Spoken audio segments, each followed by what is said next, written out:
hardwood with a knot at the end. Let's inspect the edge. That's what I'm telling you guys, flawless edge. Here's the Condor Wayfinder, similar size knife, just a little bit longer, much lighter. There's some heft on the handles of LT knives. That's one of the items that I don't particularly like. I think they're adding additional weight in the wrong place, in my opinion, but similar comparison there. Then there is the Pathfinder.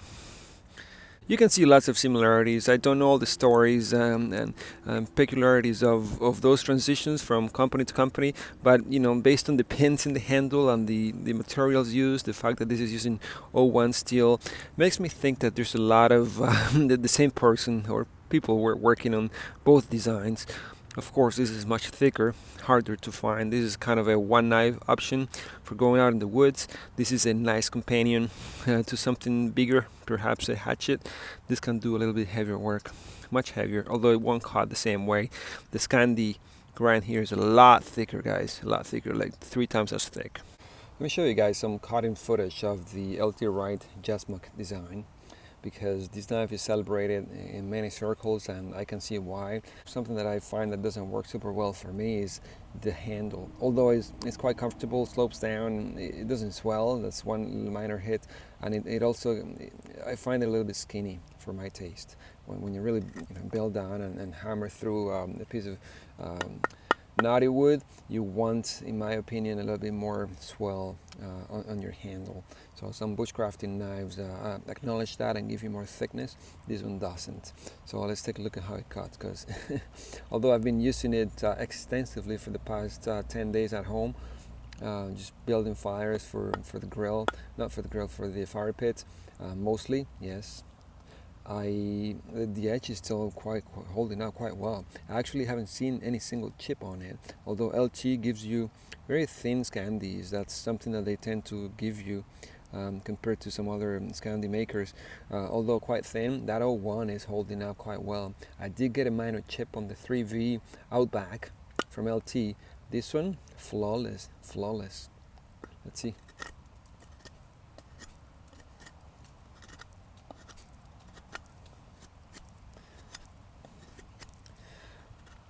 The belly is an interesting take on an outdoors bushcraft knife, though you don't see so many like that give you a belly so pronounced. But if I change my position, I'm going to show you how it does on feathering. So let me show you some feathering activity on the design.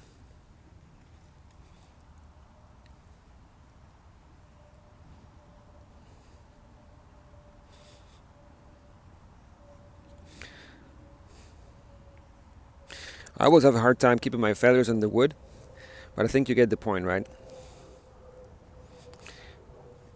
They're thin, they're nicely curled, they are a blast, and all you got to do is like roll your belly through the wood, like this. Compared to a more traditional straight edge knife like the Outback, let me show you the differences visually. See that? No belly. Almost, except towards the tip, lots of belly all the way. So compared to a traditional knife that gives you a Scandi, that's also going to give you nice curls, but you sort of have to work the angle as you cut when feathering. And as you can see, these feathers are not being as precise as with the Jessmuk. They can be thin, but probably not as precise. Yeah. These tend to work a little bit better. I get better curls with this design. And a lot of people have been talking about it, and I can see why. It just works miraculously well for feathering.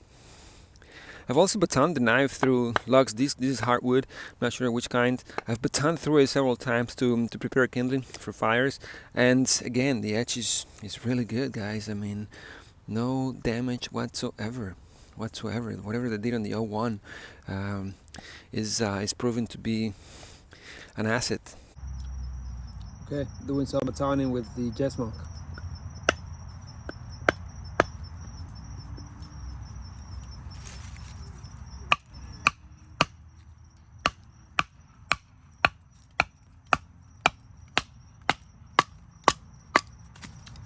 It's only 3 millimeters thick, but it's a tough little one. Heat treatment is quite tough.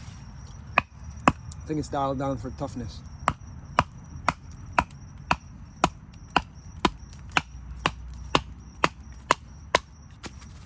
Who needs 3V? Smack down the middle. Let's see. Please don't break on me.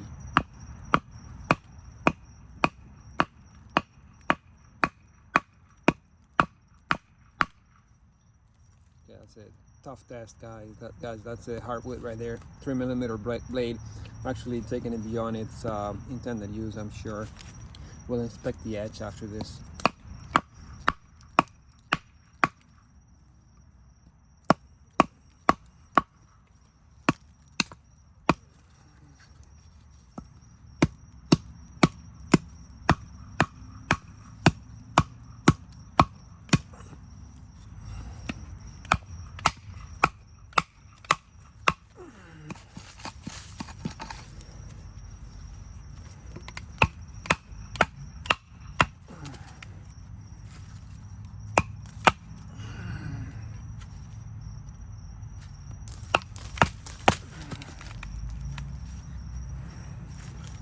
Big old nut at the bottom.